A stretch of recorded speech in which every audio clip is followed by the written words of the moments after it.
Katerina Yaka watched the German soldiers flee. Streaming from the east, that's what she was seeing. Allied bombers flew above them. She thought they all might die, and then soon there was the silence of all the SS men. When the sun rose the next morning, it was the 1st of May, and they all sang the Internationale. They all sang the Internationale.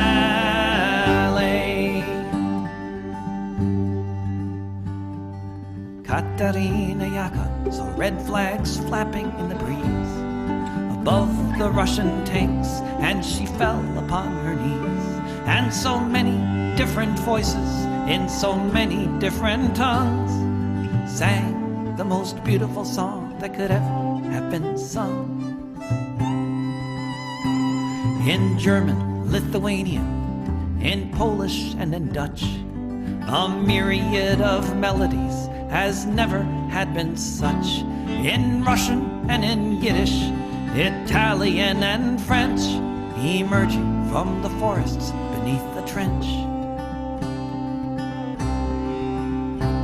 When the sun rose the next morning, it was the 1st of May, and they all sang the Internationale. When the sun rose the next morning, it was the 1st of May, and they all sang the Internationale. They all sang the Internationale. Völker hört die Signale auf zum letzten Gefecht. Die Internationale erkämpft das Menschenrecht. Völker hört die Signale auf zum letzten Gefecht. Die Internationale erkämpft das Menschenrecht.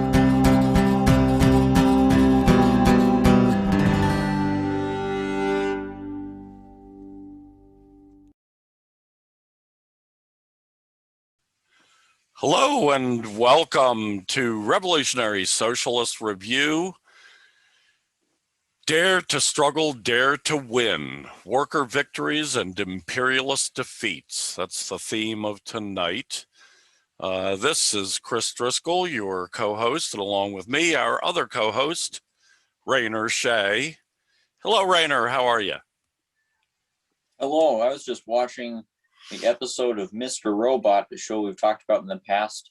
Yeah. Where they're discussing the ramifications of this hack that was in this fictional timeline was made into the biggest company in the world and that destabilized the world economy. And the conclusion that they came to was events like these, lone wolf, adventuristic, anti-capitalist, destructive actions are only allowed to happen because men like Philip Price, the CEO of the evil corporation E Corp, allow them to happen because they don't actually represent the end of the system. They represent crises that the system can absorb and that can even strengthen the system. And Mr. Robot, the guy who perpetrated the hack, is confronted with the fact that he's not really a leader because he doesn't have followers. Philip Price tells him, can't force an agenda, Mr. Alderson, which is Mr. Robot's alter ego. Yeah, that's Rami Malek. That's Rami Malek. We have to inspire an agenda. Yeah, it's all true. Yeah, that could never happen in real life. I mean, that, pulling down the whole economy, all that bullshit. There are plenty of fail-safes for that. But they could very well engineer a false flag attack like that so as to use it against their enemies. I mean, that's been done before.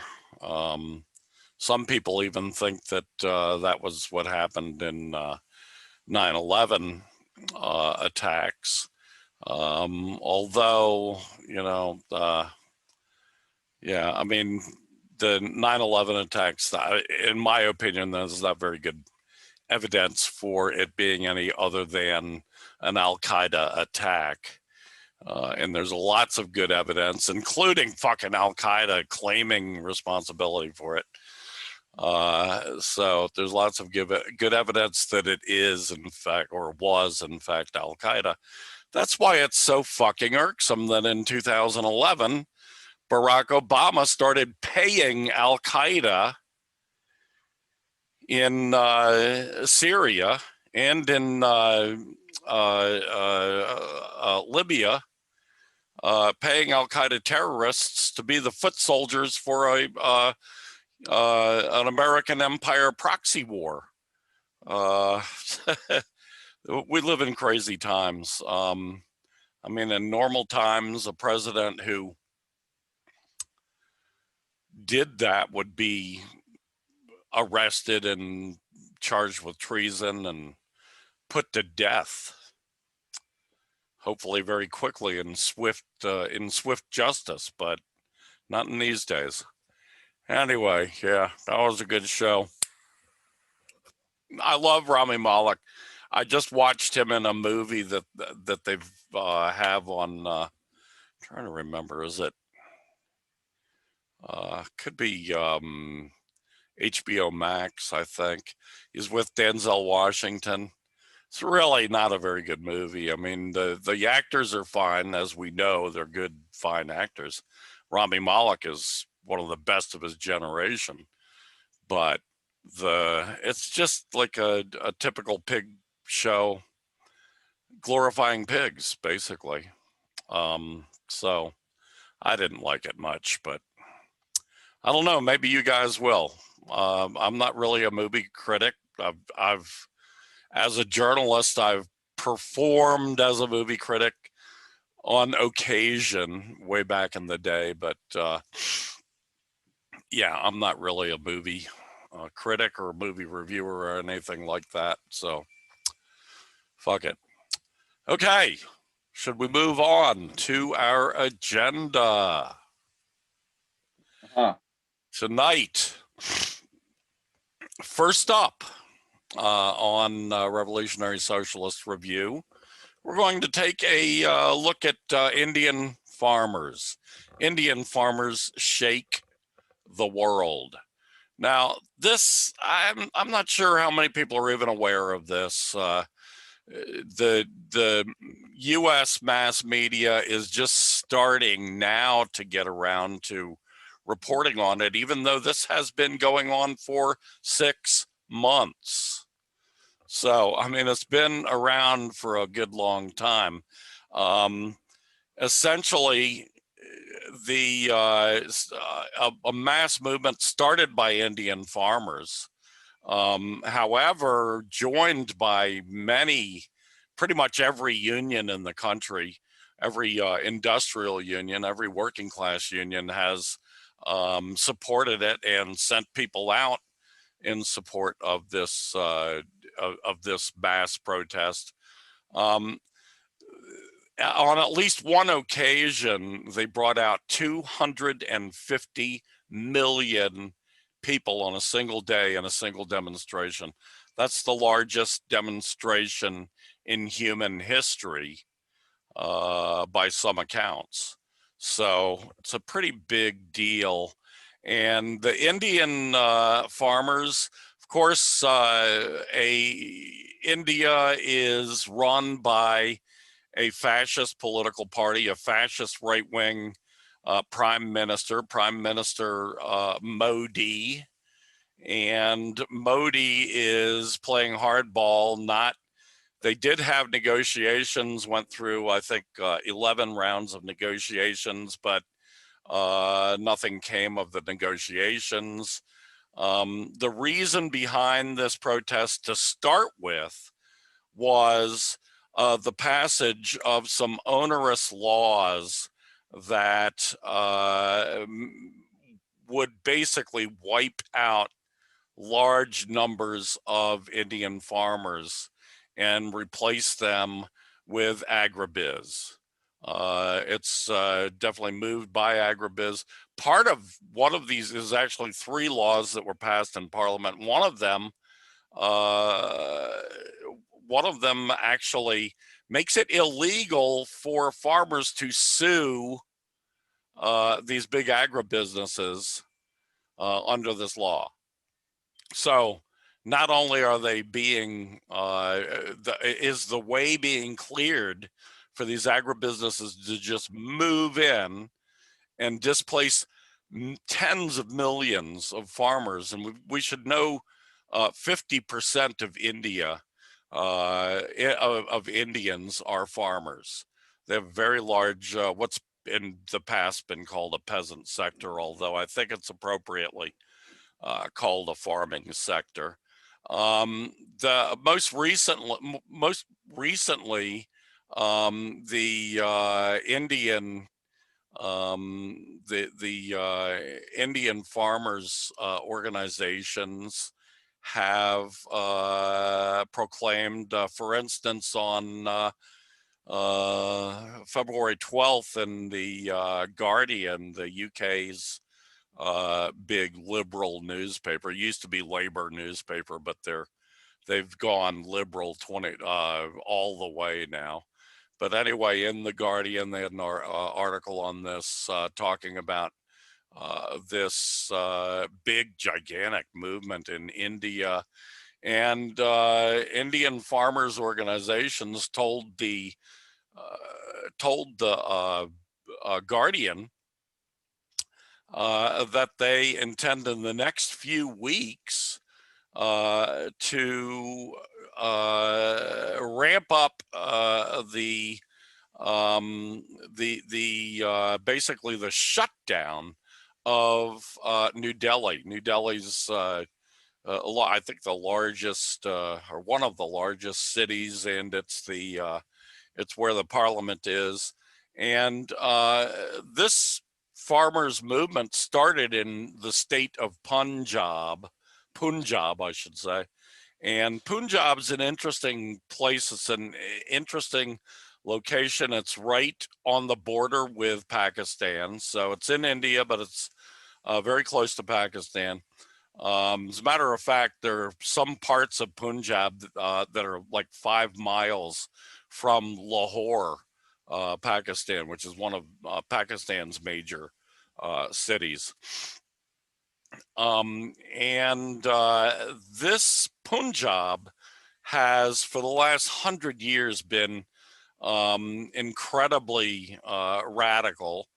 I don't know if many of you have ever seen this movie, Gandhi, about the life of Mahatma Gandhi. And I recommend the movie not so much because I like Gandhi, because I do not like him. He was basically a capitulationist, a bourgeois capitulationist who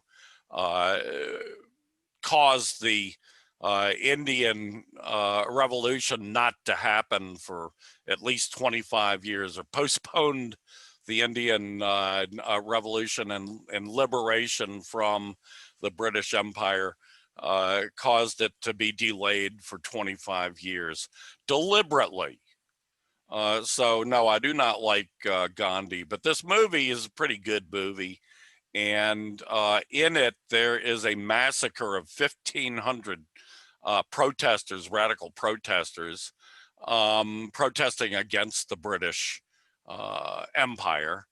And that took place in the city of Amritsar, which is one of the large cities in Punjab.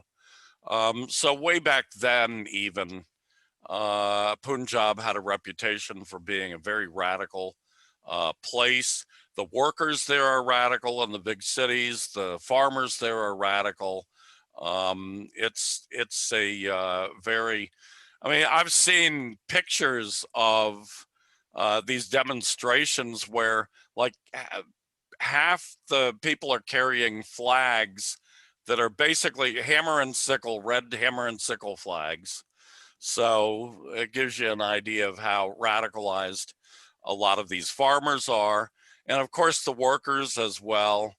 And the main thing too is that this These onerous anti-farmer, pro-big business laws that were passed, the farmers are trying to get rid of those. The Supreme Court of India has suspended the laws for 18 months, but that's not enough for the farmers. They want more. They want the laws to be withdrawn, as is right.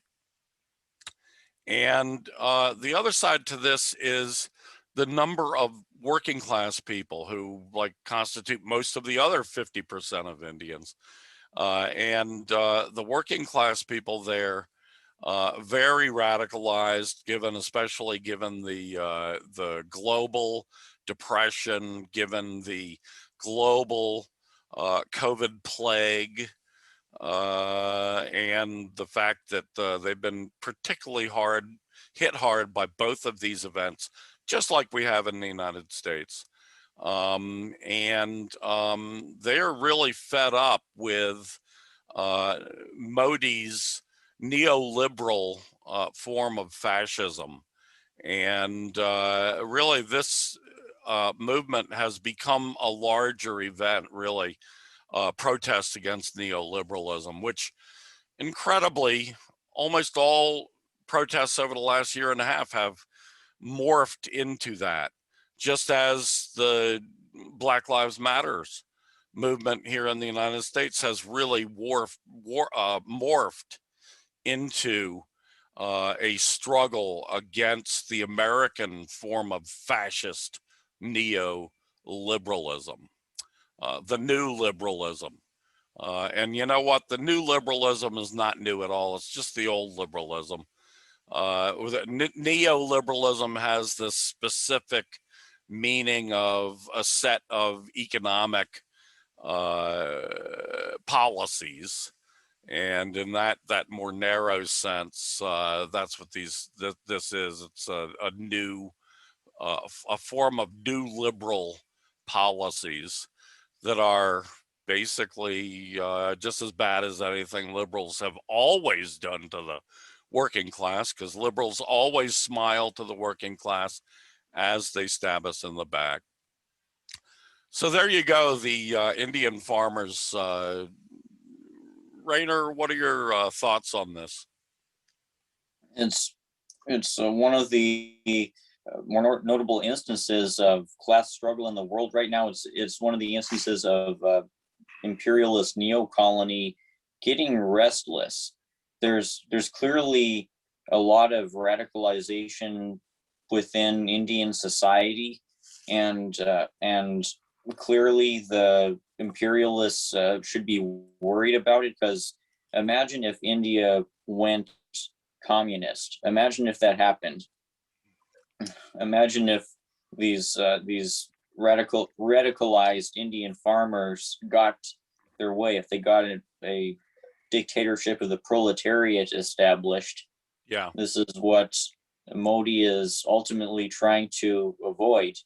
Exactly. And we're going to have to see how it goes, because the most successful communist rebellion within India has so far been the Naxalites, but it seems like their reach is limited.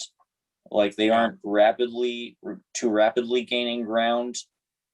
Limited to a couple of states. I mean, the Communist Party of India, Maoist, is in power in, I believe, 2 states, but I think there's something like, I'm not sure exactly how many states there are in India, but I think it's maybe 18 states, something like that, and 2 of them are communist, have communist governments.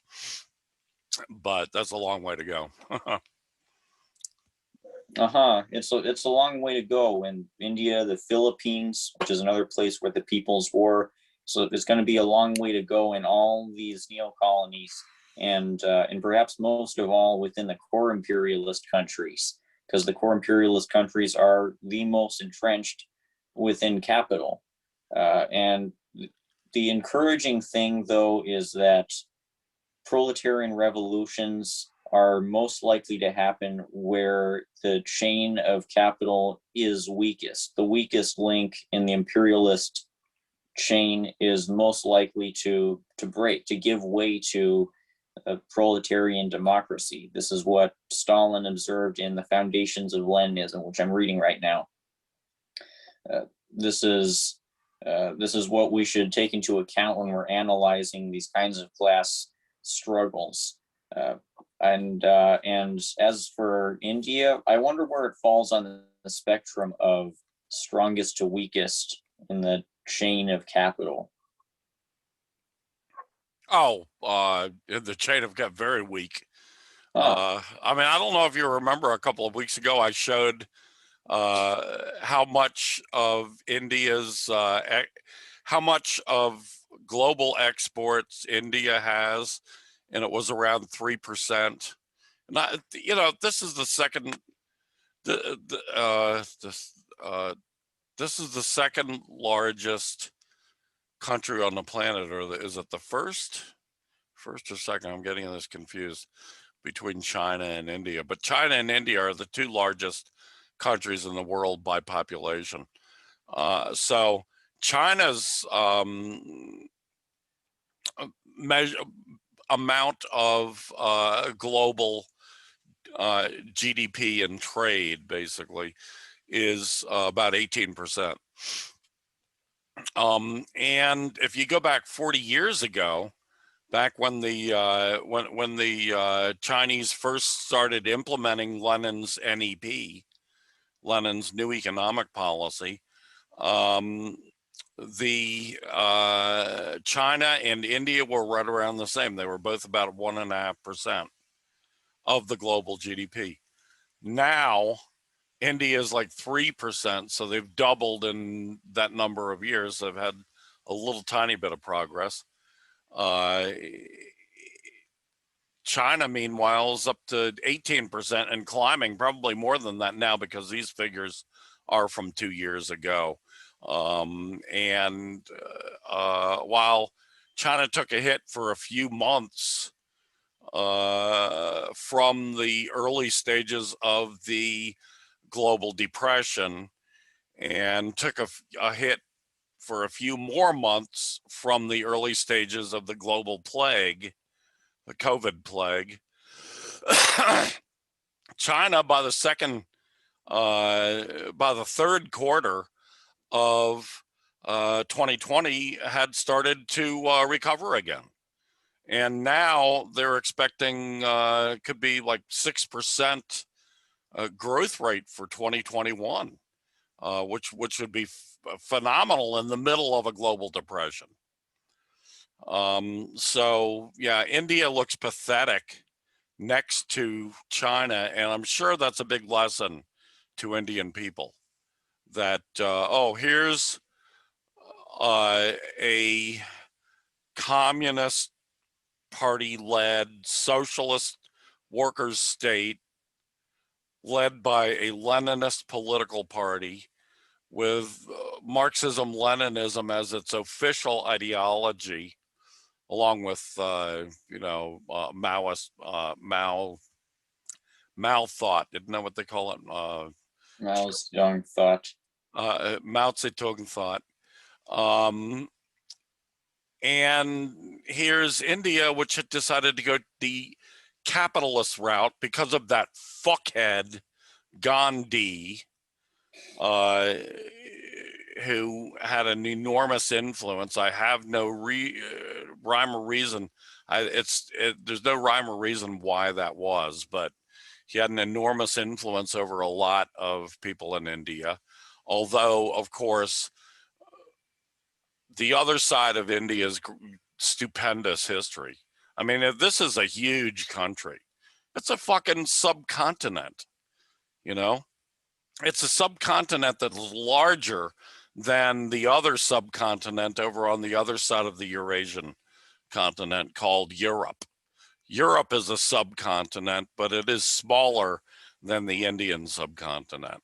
And there, prior to 1948, when the nation won their independence, it was parceled up into more than 580 different tiny countries that were all dominated by British imperialism, except for a couple of them which were dominated by Portuguese imperialism. But at that time, they all came together into a mighty nation.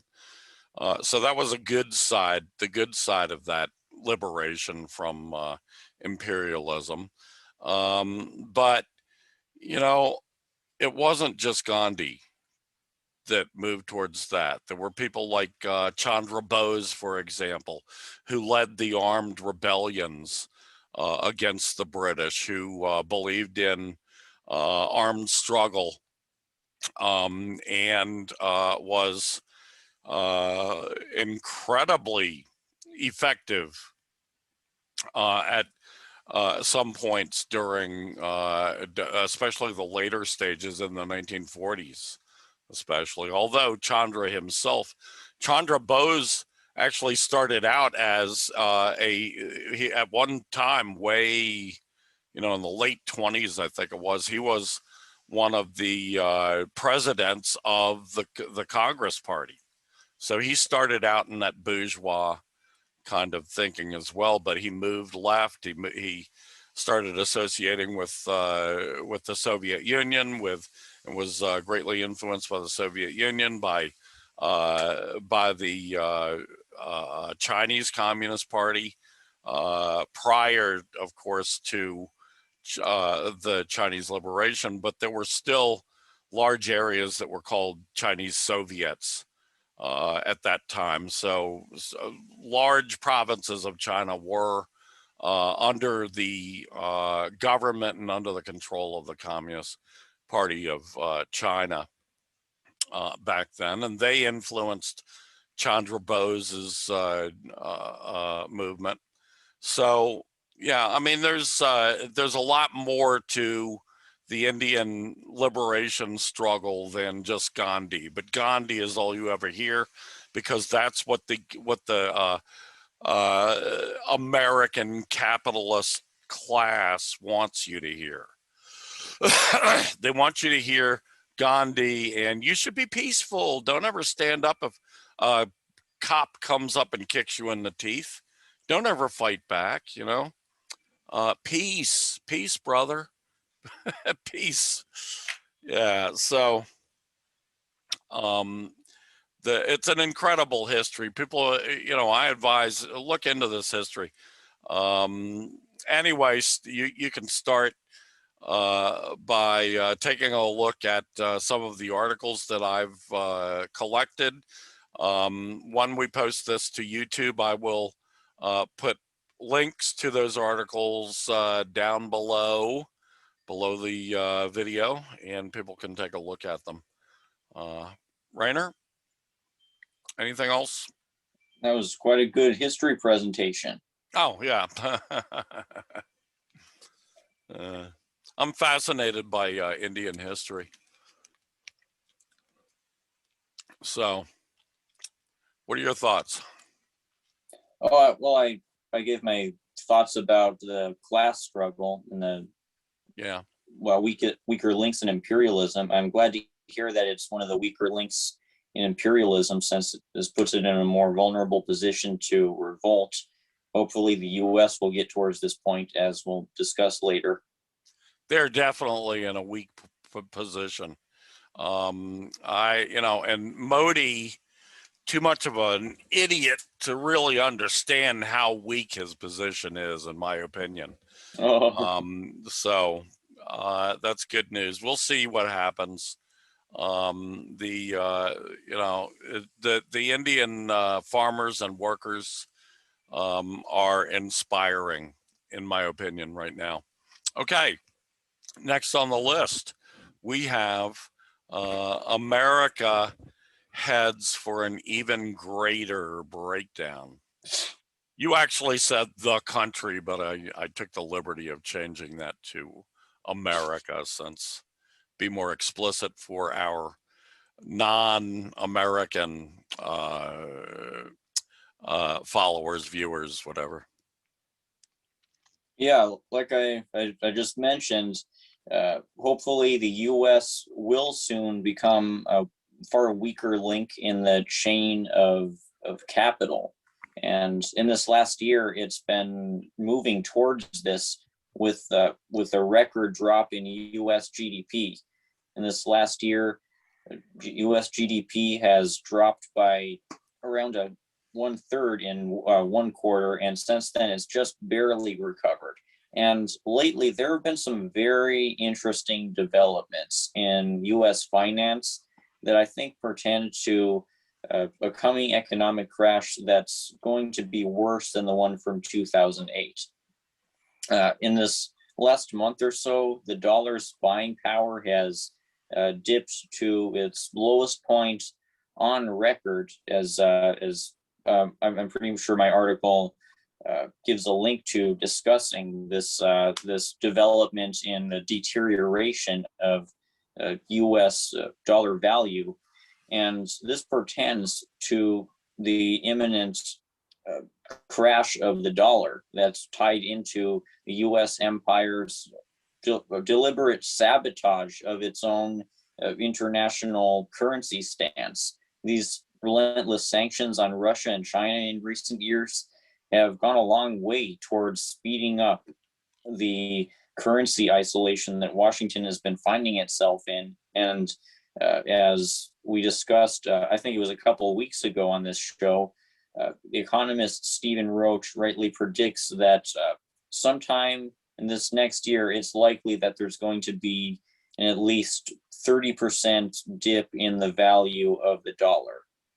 And plus, uh, we're seeing a financial bubble that's a lot like the subprime bubble that led to the 2008 crash, except it's tied into the economy in basically every aspect. The record credit card debt that we've been seeing building up in these last 13 years among ordinary Americans, that debt is basically a manifestation of the entire economy becoming subprimed. Every day we through our daily purchases and our debt servitude, our getting forced to buy into this system, we're edging ever closer towards a financial abyss that's going to prove to be unprecedented, and this should be no surprise to somebody who's followed the predictions of Marx, who said that capitalism is inevitably going to eat itself, that capitalism is going through a series of stages where at first it rose, it grew into something that could build itself up and perpetuate itself seemingly forever, but this perpetual building up was only an illusion before the inevitable crash happened. In this last half century in particular, we've been seeing corporate profits overall decline, especially throughout the US, as neoliberalism has been implemented, and this has made the economy more anemic as a consequence, greatly driving down living standards. And now in this last year, amid a great crisis, the US GDP has inevitably shrunk. And in this next year, we're going to see another ramification of this, where the entire economy, which has been subprimed, is going to burst. Well put. And it's a frightening prospect, but this is what we've been seeing coming. A lot of people call this economic downturn the COVID recession. Well, COVID-19 had an obvious effect on employment, and people had to stay home, people had to be laid off. However, as I constantly point out, the recession, according to the American government's official figures, started in the fourth quarter of 2019. So, no, it's a depression. In my opinion, it is a depression because of the level of real unemployment that we've seen. This depression is already bad. And this is reminiscent of the year 1929 and 1930. Things were just getting rolling in the so-called Great Depression. Things were just getting rolling then. And there were still a lot of people employed. There were still a lot of people who could buy stuff and, live the good life and so forth. But slowly this started eating away at the economy, and more people suffered from it until you got to the point by 1933, for example, when it was extremely dire, when unemployment rates hit like above 30% in the United States, and it was worldwide, so it was hitting the whole world. And this depression is worldwide as well. It's hitting countries all over the world. We just talked about India as a prime example. But yeah, this is just getting started, people. So, and Marx was right about the inevitability of this coming. But Marx could not tell you for sure what was going to come next. He could tell you what he thought should come next, which is a socialist revolution and socialist dictatorship of the proletariat, as he used to call it. I call it workers' democracy. A workers' democracy comes next. But he could not tell you that was inevitable. And we Marxists do not say that is inevitable. What we do say is socialism or barbarism. It's a slogan created by Rosa Luxemburg, the stupendous Polish revolutionary Marxist.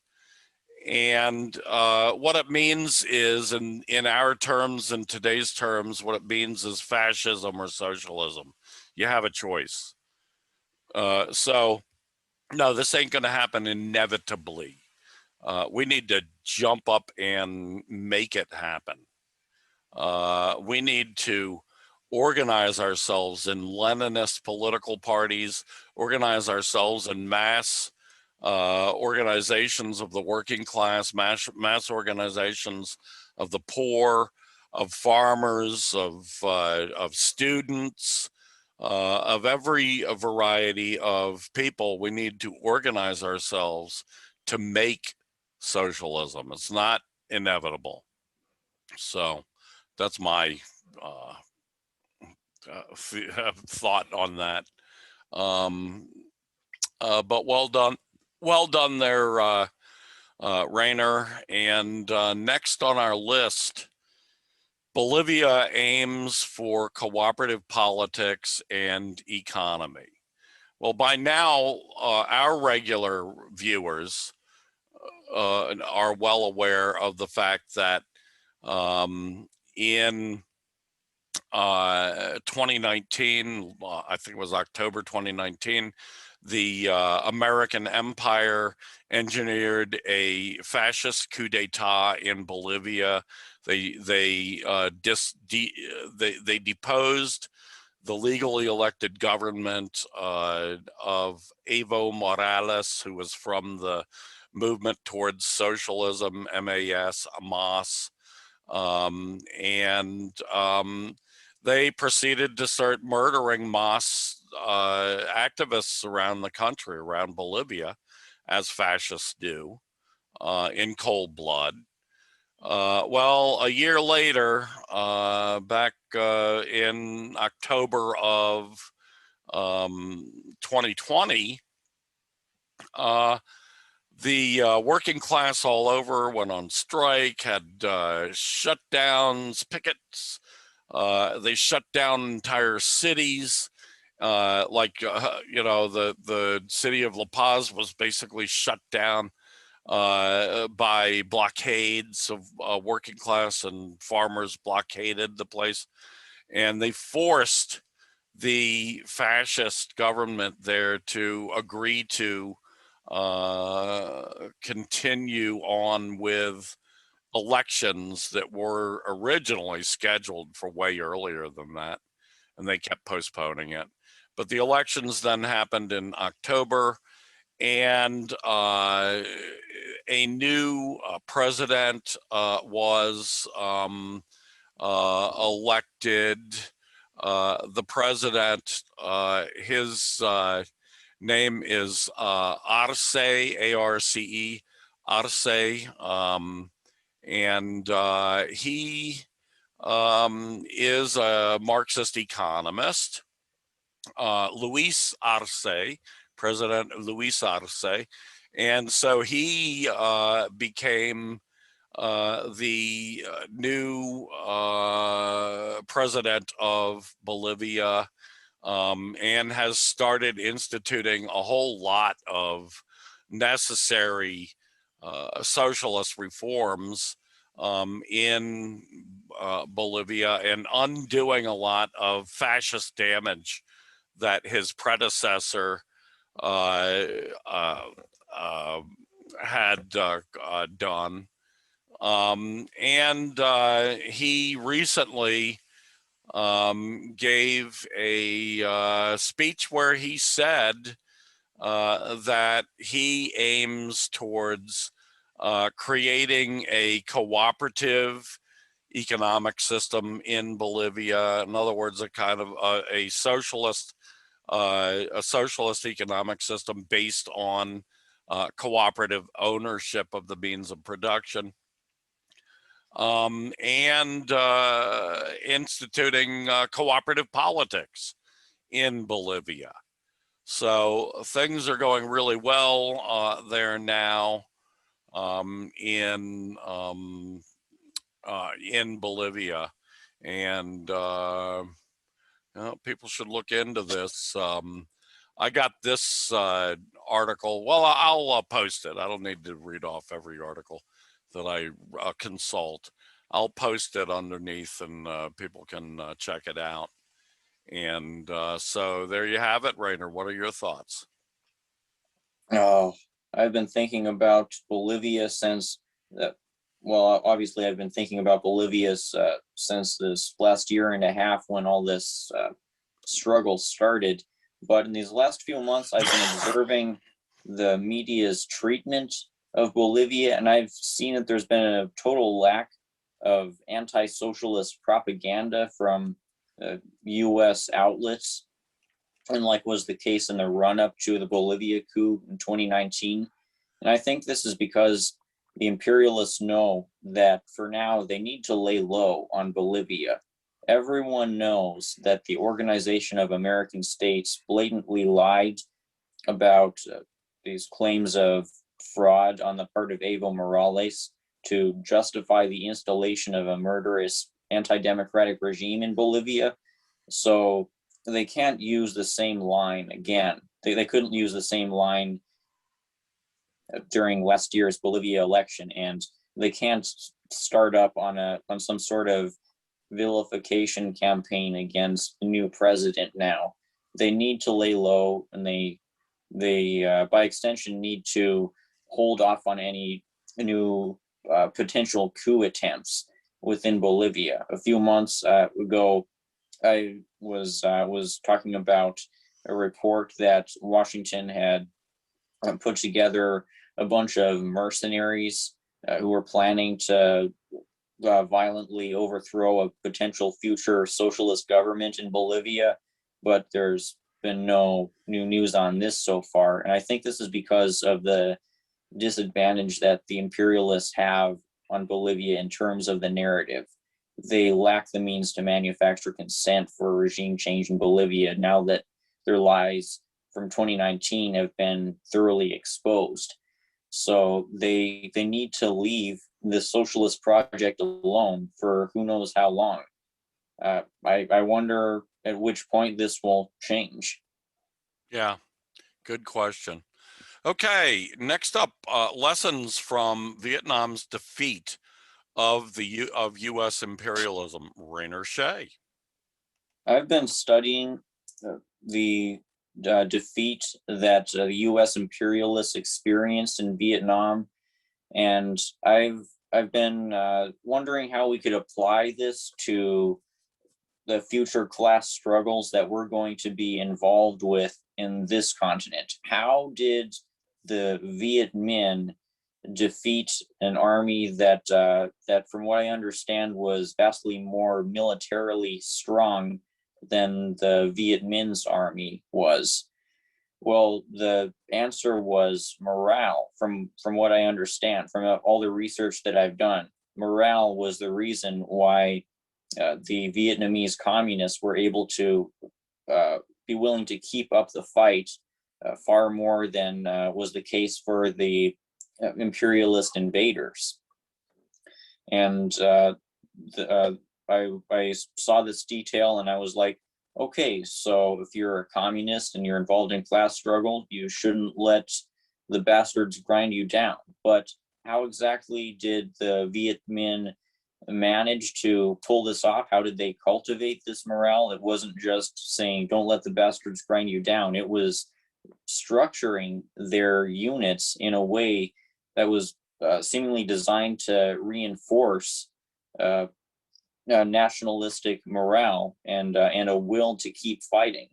The Viet Minh's units made it so that all the soldiers were organized in a buddy system of 3, so that all the soldiers could be guaranteed to make a couple of friends that they were very close to, that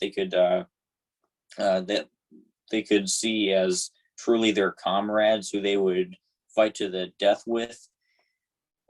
They organized their units so that everyone was able to criticize proposed action plans, proposed battle plans, which could obviously give everyone the sense that their voices mattered, that they were getting something out of this fight.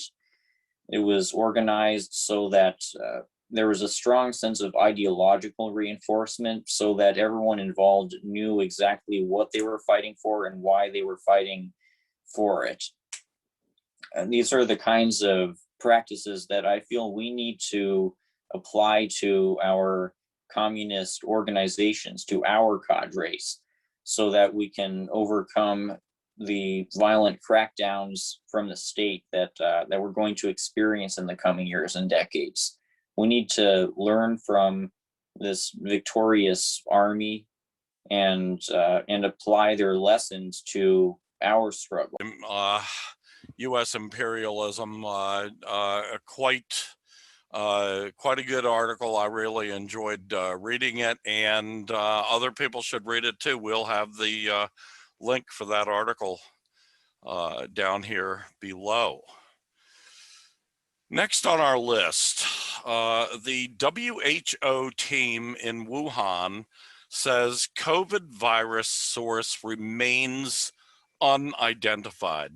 Experts also say there was no substantial spread of SARS-CoV-2 in Wuhan before December 2019 outbreak, which is really pretty good news all the way around. This is the culmination. Last week, the WHO, the World Health Organization, gave kind of a report in a news conference of their findings after spending 4 weeks. 38 experts from around the world who worked for WHO descended on the humongous Chinese city of Wuhan. Wuhan has 11 million people, so it's a pretty large city.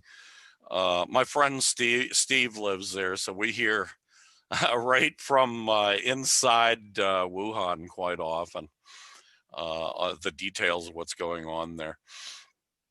Anyway, the WHO went there hoping to identify the source of the COVID virus, the COVID plague, as I call it. And what they found was, first of all, number one, this is important. There's a virus laboratory in Wuhan that was highly suspected, and a lot of U.S. imperialists have spread the rumor that that this was a leak of the virus from that laboratory. Well, the WHO team concluded pretty conclusively that this virus did not come from that laboratory, that it was not a laboratory accident, a laboratory leak, as many imperialist liars told you over the last year. Number two, they determined that this COVID virus did not come from the so-called wet market in Wuhan that was being blamed all during the last year or so by American imperialists, once again, by racists, fascists of all sorts. So that they totally eliminated that as a possibility, that that was where it came from. In fact, what they found was that they cannot identify a source in Wuhan, and that they're going to keep looking in other parts of the world, because another finding that they found was that this virus, there were no outbreaks of this virus in Wuhan until December of 1919. And there were suspicious epidemics, let's call them, in Italy, in California, in Spain. There's 3 locations prior to December of 1919 that have all the telltale signs of COVID-19, but that virus had not yet been identified. It was only identified by Chinese scientists.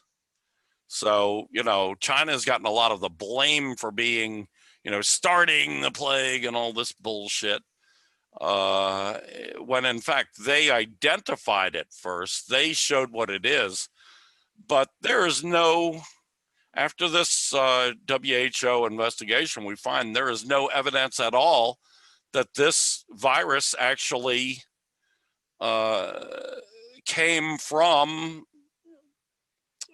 Wuhan or from China, for that matter. And so the WHO investigation's moving on to other parts of the world. China, by the way, to the Chinese Communist Party, put out a friendly invitation to the United States of America, the American empire, as I call it, inviting America to invite WHO investigators to the United States to investigate there, to see if that might have been this, I should say, because you and I, Raina, are both here in America. If this may have been the source of the virus, which is what I have suspected all along, and I have said that several times since this virus first started becoming something we were aware of on this show and on this show's predecessor show, the Carson's Corner with the election boycott advocates, before we changed the name to Revolutionary Socialist Review. On that show as well, I had raised this issue, this question of the possibility that this virus was sourced in the United States of America. But in any case, Wuhan in particular has been cleared of a whole lot of racist, jingoistic charges that imperialists in America and Europe and other parts of the world, Japan, I'm sure, because they're incredibly racist people, that bunch of imperialists. Yeah, the charges that they've been making, the Chinese flu, the Kung flu, we've heard all the idiot jokes before. So egg on their face, and China's exonerated. Since I've learned about the fact that these kinds of strains of COVID-19 have originated in places like Spain and Italy, I've had to examine a broader aspect of the COVID-19 question than we were able to be than we were thinking about during those early weeks of when the pandemic was wreaking havoc in the United States, and when everyone in the US was talking about it, speculating. There was a theory that COVID-19 was created in a lab in Fort Detrick, but I'm skeptical of that now that I know that this seemingly originated from a series of seemingly totally random places, points on the globe.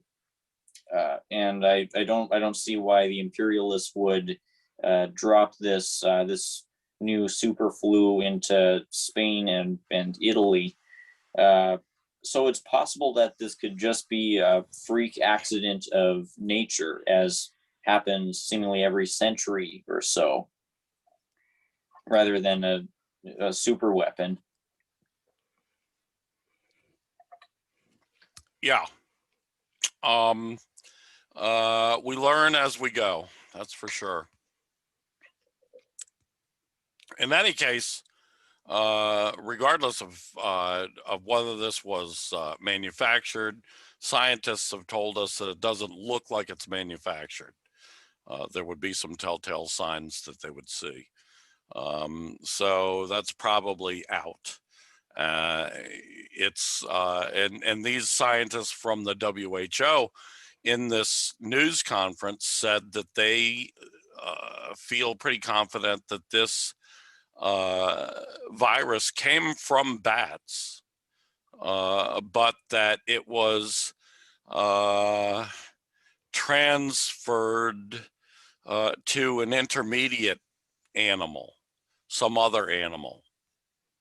Some people have mentioned pangolin as a possibility, but that it transferred to another animal before it ended up transferring to humans. And that's the other thing in this study I should have mentioned. Bats in the whole province in which Wuhan is located, bats from that whole entire province, genetic materials were taken from and researched, and the researchers, the WHO researchers, found that no bats in that part of China were the source of the virus. So that's another indication that it may have been. One further thing, on the question of how did it get to Wuhan in December, the biggest suspect right now is the cold chain, the cold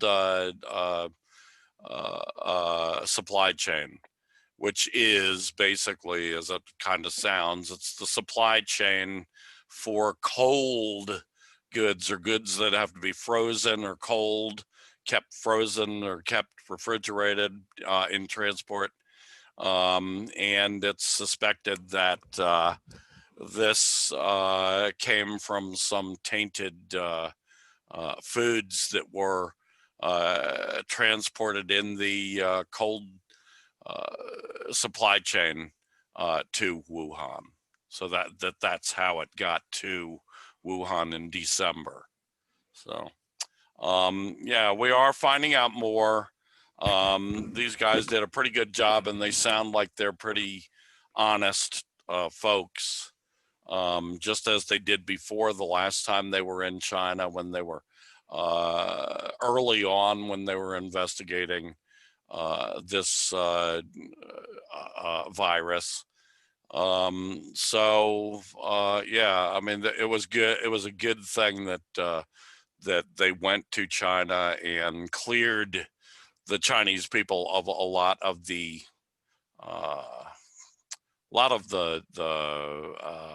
how would you put it?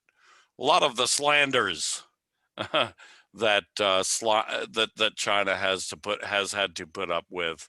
And you know, people have died not only because of COVID-19. There have been people who died just because they happen to be Chinese Americans in America, and at a time when fascist gangs were being whipped up by the president of the United States against China in a you know, yellow peril frenzy of hatred.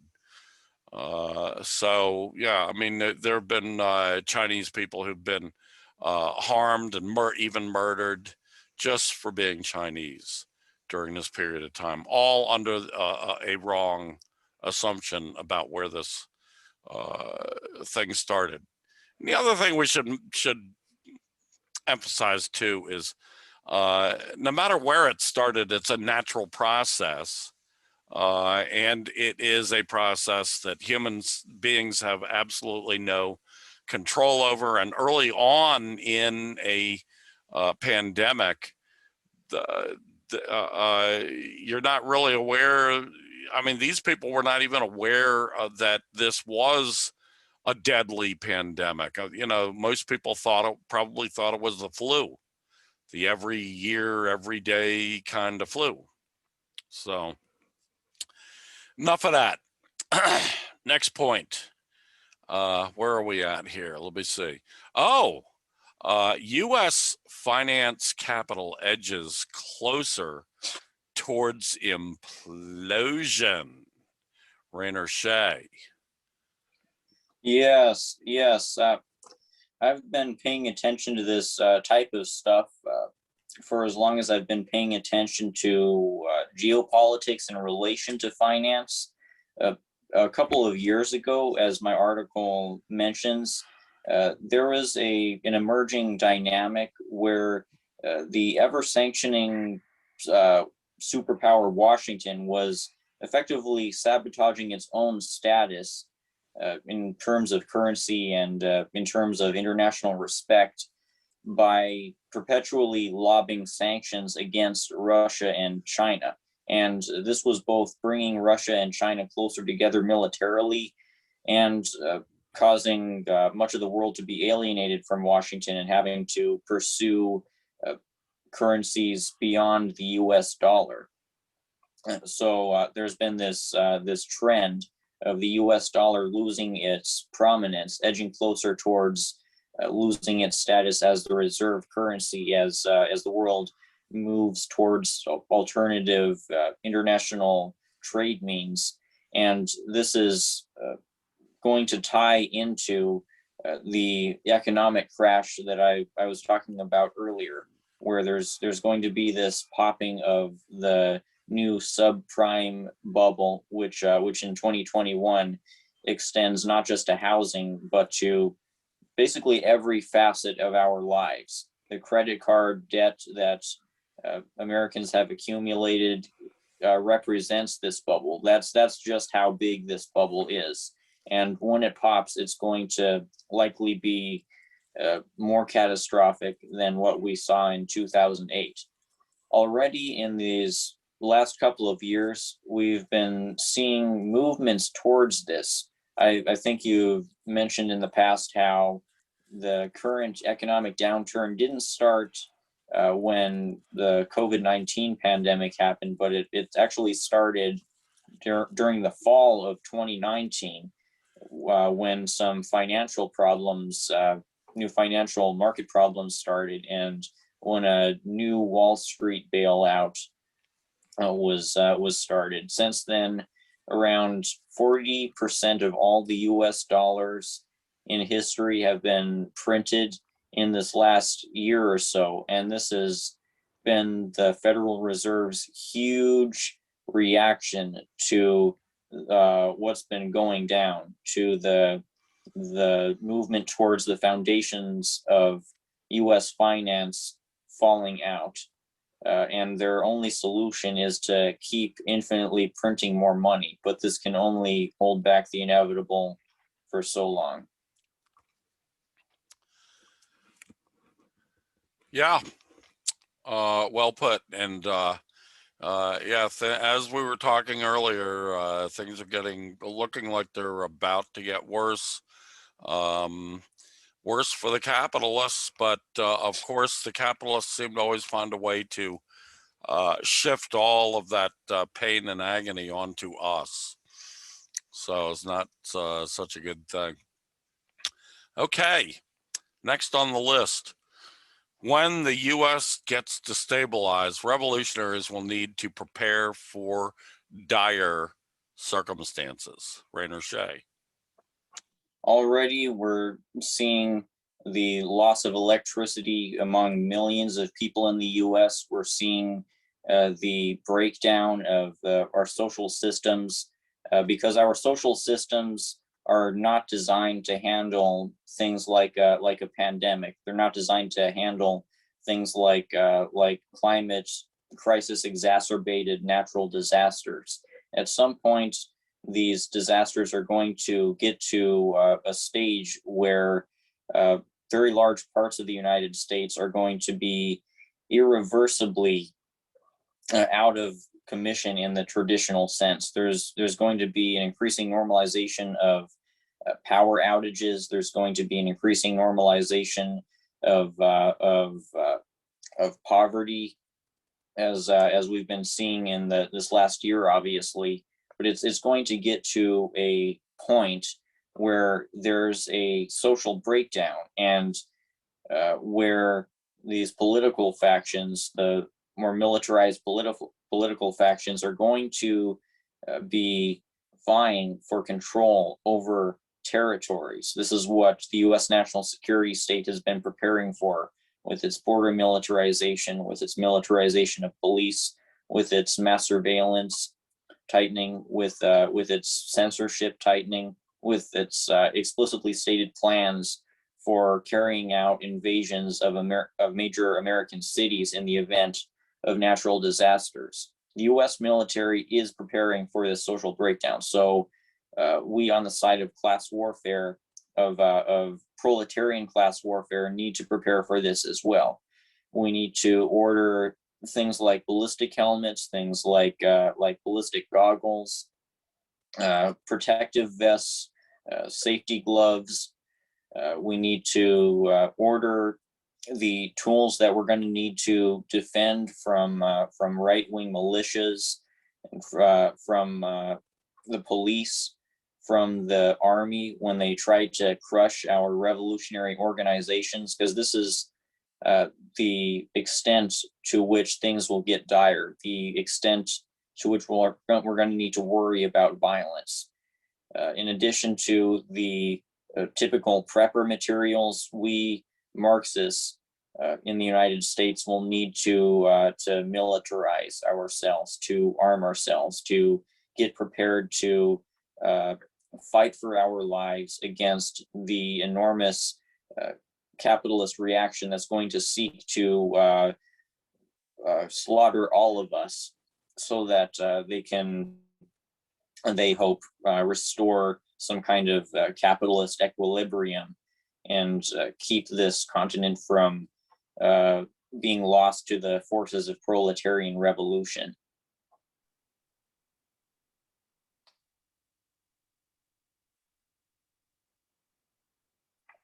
Mike's not oriented.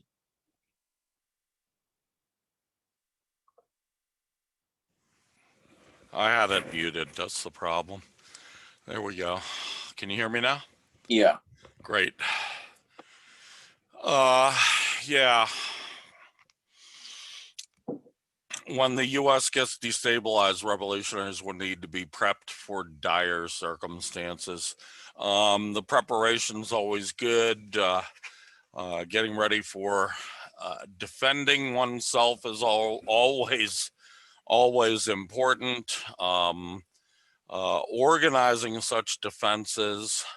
The working class in the United States has done that forever. I mean, for our entire history as an organized class, we have done that.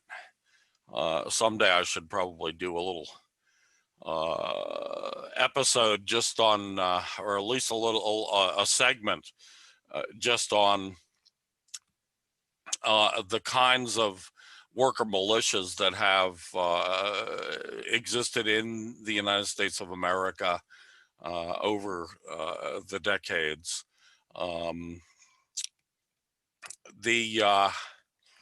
Yeah, I mean, of course, in my opinion, I've said this before, it's no news to you, Rainer, but in my opinion, because we are such a highly proletarianized, if you don't mind my using that archaic word, proletarianized nation, a highly working class nation. I mean, fully 70% of the American public, working public, is working class, which is a lot different from, I just mentioned India, where 50% are farmers. Here in the United States, about 3% are farmers. So we have a much different situation than many of the countries in the past that have had socialist revolutions, in that our socialist revolution will be more dependent on working class kinds of action. And our greatest weapon as a class is the general strike, bar none, none greater than that.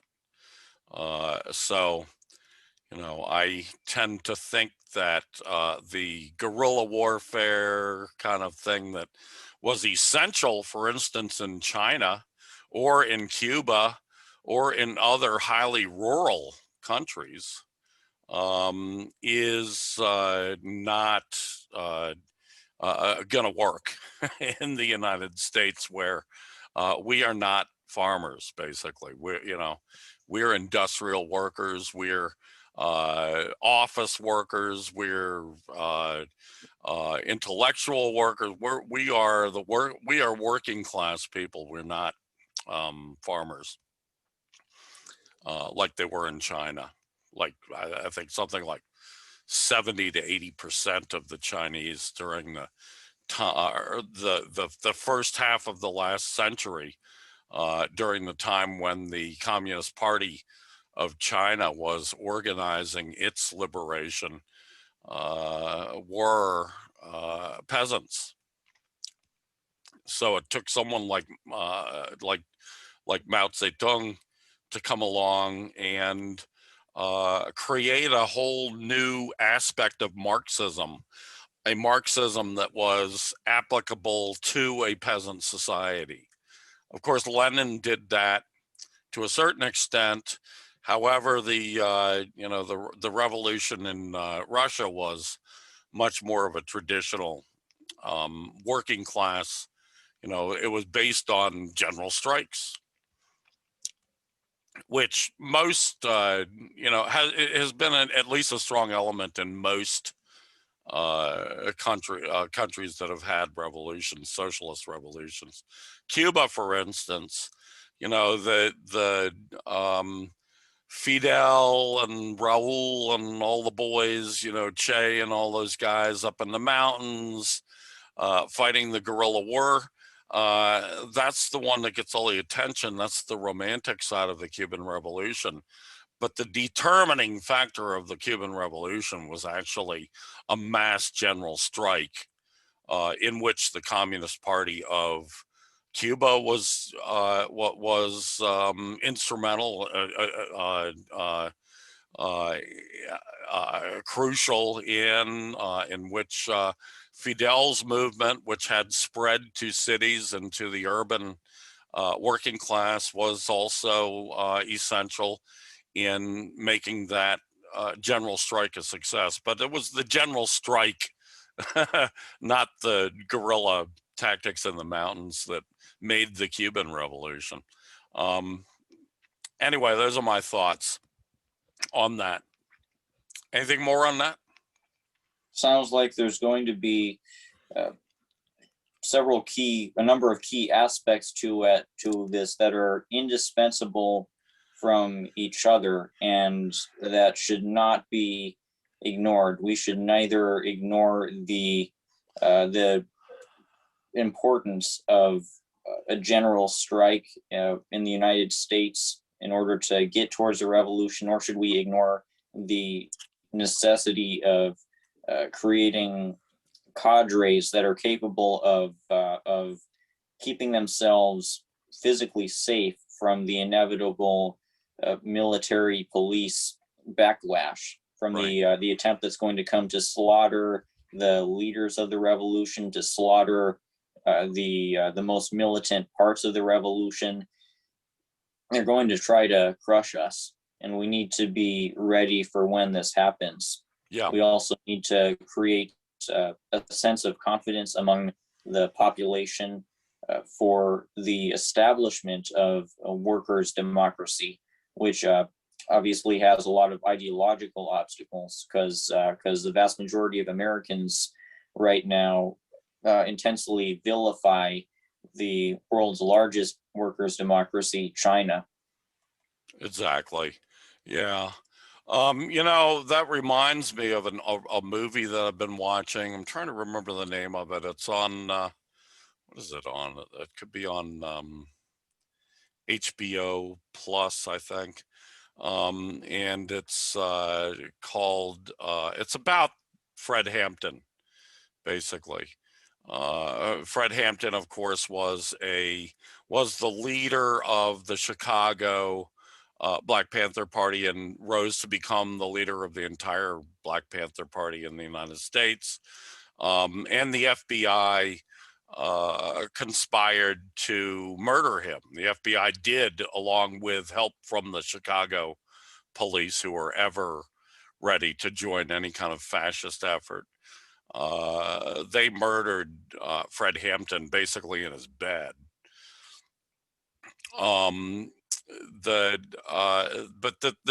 This movie, it really makes these points that you're making here about being ready to defend yourselves. And the Panthers, much more than anyone in the 1960s and 70s, were an exemplar of defensive behavior, defending oneself, defending one's community.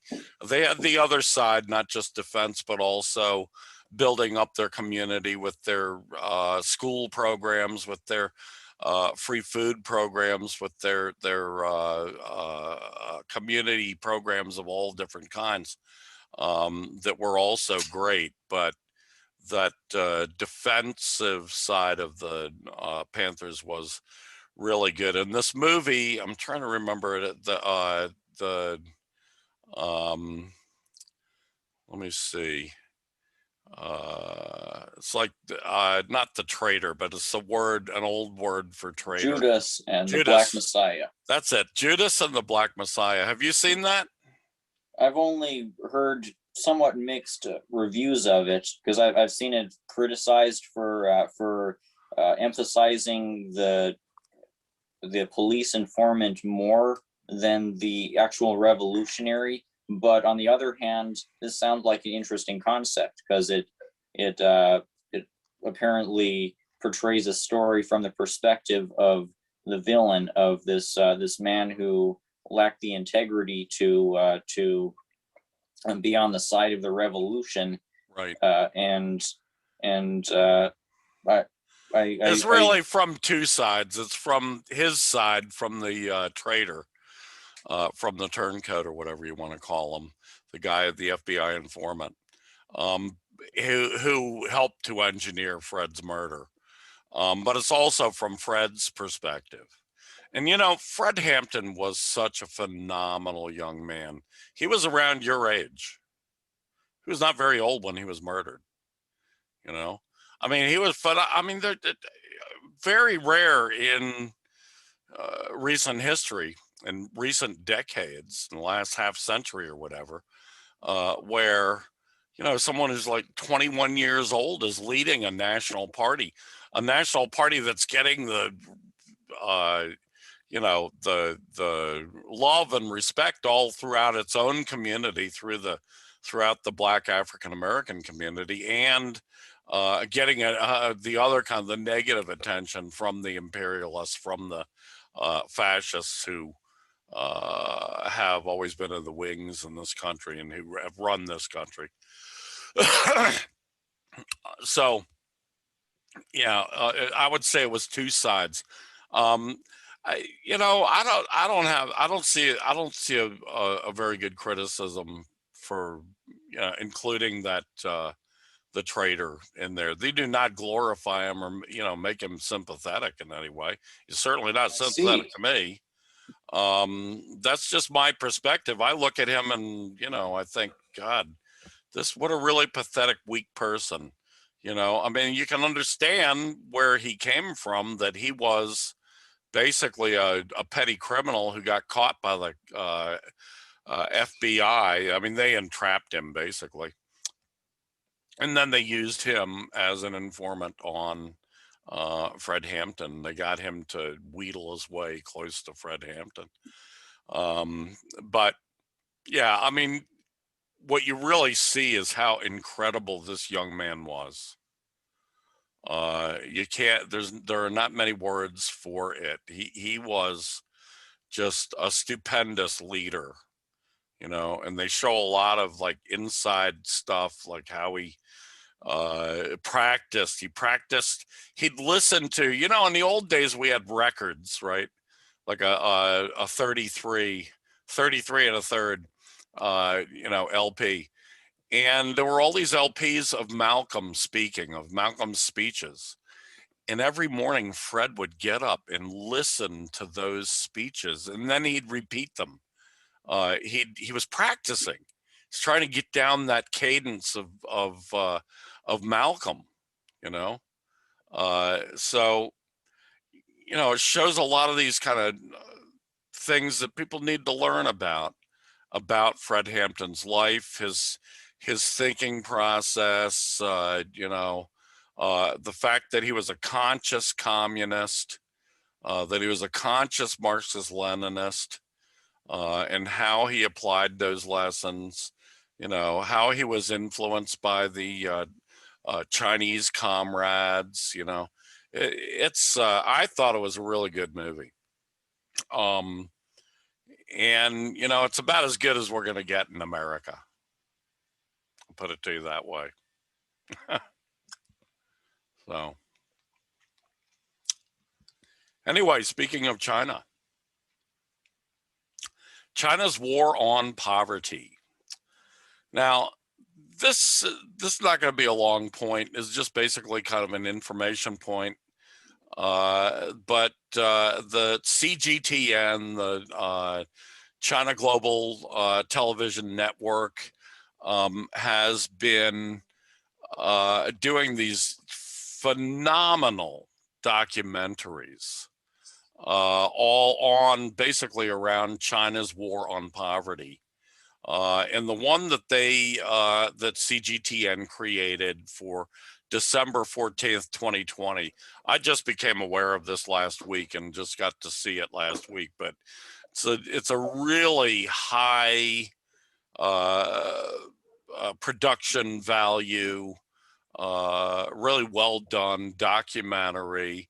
It's focused on an American expatriate who travels around China, showing what the Communist Party of China has done during its war on poverty to organize people at every level of society into the, to mobilize people into this fight against poverty, and shows the give and take, how they have these incredibly democratic meetings where people, just regular folks in a community, they'll get up and give their points of view on different poverty programs that the Communist Party and the People's Republic of China are attempting to implement in the villages, in the small cities, in the small neighborhoods of big industrial cities. So in that sense, it's really quite a thrilling documentary, and I want to recommend it. I will have a link down below for this. It's called China's War on Poverty. And there are many other of these same kind of things, but I thought this one was exceptionally good. So wanted to bring this one to your attention. Also, hopefully bring to your attention, if you don't already know about it, CGTN. It's on it's on both of the satellite networks in the United States. It's on most it's on most cable cable network, or what do you call those, cable services in the United States. So if you have a cable service, or if you have one of those two major satellite services, Direct or Dish, you can get it through them. CGTN, China Global Television Network, is a fabulous network. There's 24/7 news, but also they have a lot of these great documentaries, and this whole series of China's War on Poverty. Really, I recommend it. So that's that. It again shows the contrast that I have been pointing out between the development of the United States, or rather the reverse development of the United States, compared to the growth of China's economy in this last year, and the rise in Chinese living standards that we've been seeing. Is something that vindicates Marxism-Leninism in I think a historically unprecedented way, because now we're seeing the collapse of capitalism to an extent we've never seen before. The global economy has fallen into a Great Depression, and it's about to fall into an even greater depression, likely sometime later this year. Meanwhile, China is continuing to reduce the amount of poverty. Well, something like 150 million people have slipped into poverty, extreme poverty, in the capitalist world throughout this last year. Yeah, it's sad, but also thrilling. Opposite of sad. What's sad? It's really thrilling and exciting to see working class people all over the world swooping in to action. And the people of China are exemplars in this kind of collective effort of everybody getting together into massive teamwork of in a country of 1.4 billion people, making a real difference in the lives of individuals, improving the lives of families, of villages, of whole communities, of whole provinces all across China. China this year, ahead of schedule, I might add, has totally eliminated severe poverty in the entire country. And that's such an enormous leap forward, to use one of Mao's descriptions. It was truly an enormous leap forward for the Chinese people, and a leap towards movement towards their communist future, when they will create real communism, when to each according to his ability, from each according to his need, or I mean, from each according to his ability, to each according to his need, becomes a real thing. Communism is on the way. It's not going to be here this decade, but sometime in the next decade, we may, in fact, well see that. I won't live that long, unless there's some kind of freaking miracle, but you probably will, Rainer. So, hopefully you see the day when the first nation in the world actually achieves real communism. And with that, thank you, Rainer. I thought it was a great show. You did a really, really fine job continuing with your yeoman's effort on prolific writing, prolific education, and promotion of the Marxist-Leninist worldview. So thank you so much for that. Thank everybody in our audience for tuning in. Keep an eye out for us next week when we'll be back again. Until then, so long, Rainer. Yes, so long. And so long, one and all. Till next week.